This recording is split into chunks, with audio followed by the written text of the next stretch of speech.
Libro primero. La llegada de los marcianos.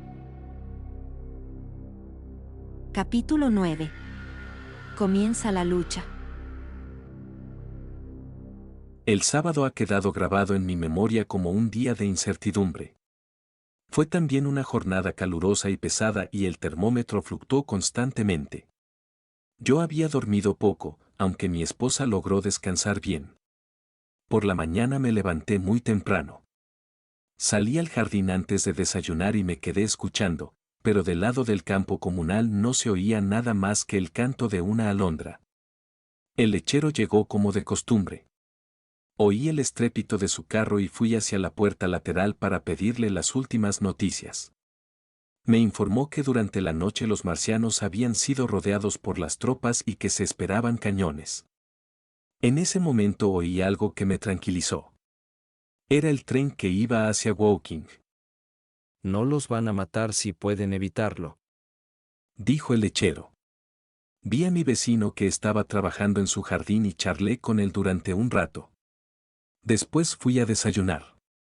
Aquella mañana no ocurrió nada excepcional. Mi vecino opinaba que las tropas podrían capturar o destruir a los marcianos durante el transcurso del día. Es una pena que no quieran tratos con nosotros. Observó.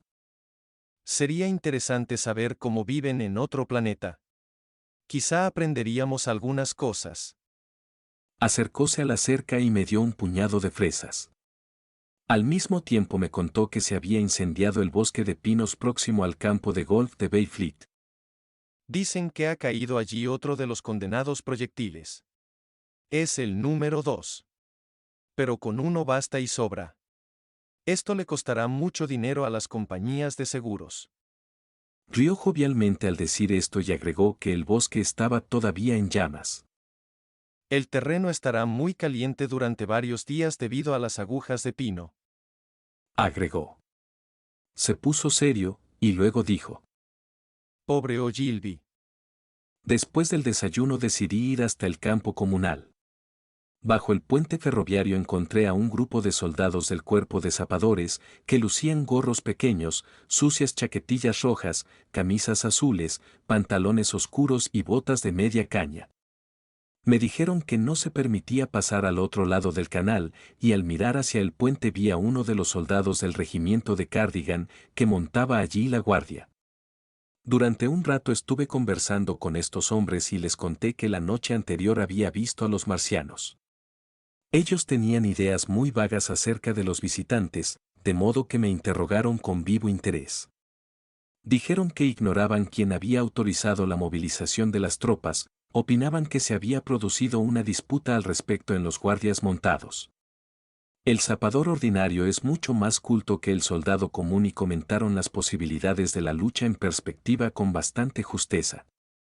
Les describí el rayo calórico y comenzaron a discutir entre ellos. lo mejor sería arrastrarnos hasta encontrar refugio y tirotearlos. Expresó uno. Va. Dijo otro. ¿Cómo se puede encontrar refugio contra ese calor? Si te cocinan. Lo que hay que hacer es llegar lo más cerca posible y cavar una trinchera. ¿Tú y tus trincheras? Siempre las quieres. Ni que fueras un conejo. ¿Es verdad que no tienen cuello? Dijo de pronto un tercero. Repetí la descripción que hiciera un momento antes. Acteps. Dijo él. Así que esta vez tendremos que pelear con peces. No es un crimen matar bestias así. Manifestó el que hablara primero. ¿Por qué no los cañonean de una vez y terminan con ellos? Preguntó otro. No se sabe lo que son capaces de hacer. ¿Y dónde están las balas? No hay tiempo. Creo que deberíamos atacarlos ahora sin perder ni un minuto. Así continuaron discutiendo. Al cabo de un rato me alejé de ellos y fui a la estación para buscar tantos diarios matutinos como hubiera. Mas no fatigaré al lector con una descripción de aquella mañana tan larga y de la tarde, más larga aún. No logré ver el campo comunal, pues incluso las torres de las iglesias de Orsel y Chobham estaban ocupadas por las autoridades militares. Los soldados con quienes hablé no sabían nada, los oficiales estaban muy ocupados y no quisieron darme informes. La gente del pueblo se sentía nuevamente segura ante la presencia del ejército, y por primera vez me enteré de que el hijo del cigarrero Marshall era uno de los muertos en el campo. Los soldados habían obligado a los que vivían en las afueras de Orcel a cerrar sus casas y salir de ellas. Volví a casa alrededor de las 2. Estaba muy cansado, pues, como ya he dicho, el día era muy caluroso y pesado, y por la tarde me refresqué con un baño frío. Alrededor de las 4:30 fui a la estación para adquirir un diario vespertino, pues los de la mañana habían publicado una descripción muy poco detallada de la muerte de Stent, Henderson, Ogilvy y los otros. Pero no encontré en ellos nada que no supiera. Los marcianos no se mostraron para nada. Parecían muy ocupados en su pozo y se oía el resonar de los martillazos, mientras que las columnas de humo eran constantes. Aparentemente, estaban preparándose para una lucha. Se han hecho nuevas tentativas de comunicarse con ellos, mas no se obtuvo el menor éxito, era la fórmula empleada por los diarios. Un zapador me dijo que las señales las hacía un soldado ubicado en una zanja con una bandera atada a una vara muy larga. Los marcianos le prestaron tanta atención como la que prestaríamos nosotros a los mugidos de una vaca. Debo confesar que la vista de todo este armamento y de los preparativos me excitó en extremo. Me torné beligerante y en mi indignación derroté a los invasores de diversas maneras. Volvieron a mi parte de los sueños de batalla y heroísmo que tuviera durante mi niñez. En esos momentos me pareció una batalla desigual. Los marcianos daban la impresión de encontrarse totalmente indefensos en su. Alrededor de las 3 comenzaron a oírse las detonaciones de un cañón que estaba en Chertsey o Addlestone. Me enteré de que estaban cañoneando el bosque de pinos donde había caído el segundo cilindro, pues deseaban destruirlo antes que se abriera. Mas eran ya las 5 cuando llegó a Chobham el cañón que habría de usarse contra el primer grupo de marcianos.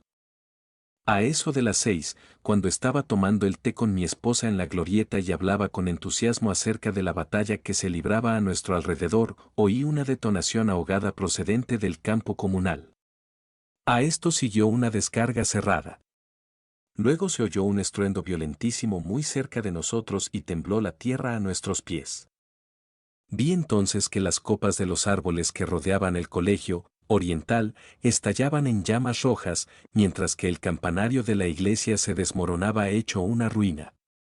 La parte superior de la torre había desaparecido y los techos del colegio daban la impresión de haber sido víctimas de una bomba de 100 toneladas.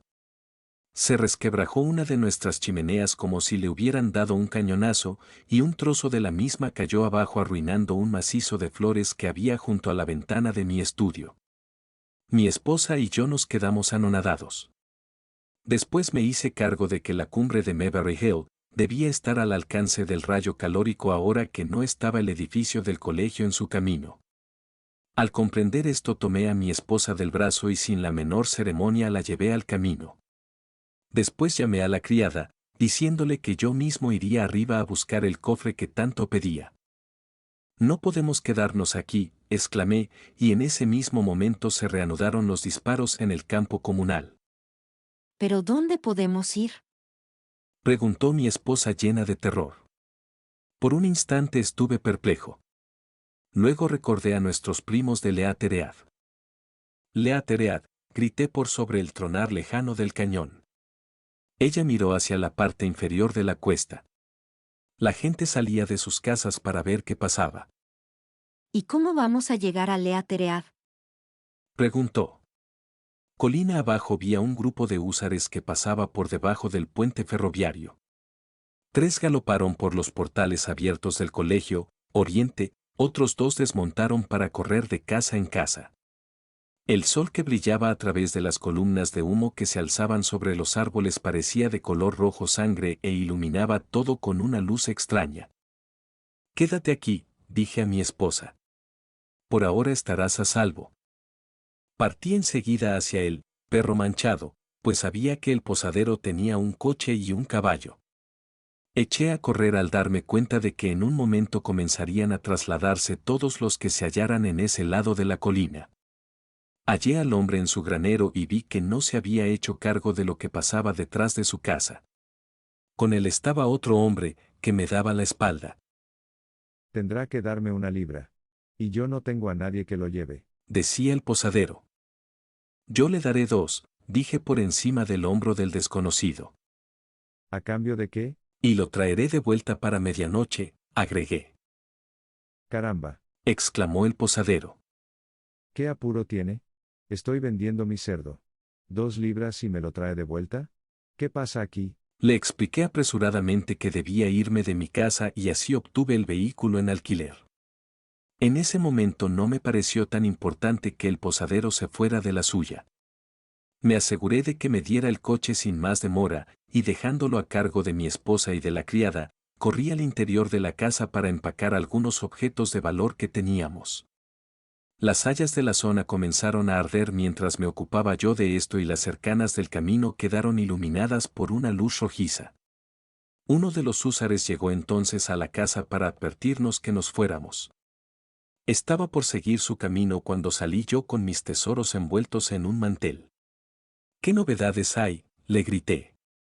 Se volvió entonces para contestarme algo respecto a que salen de una cosa que parece la tapa de una fuente, y continuó su camino hacia la puerta de la casa situada en la cima.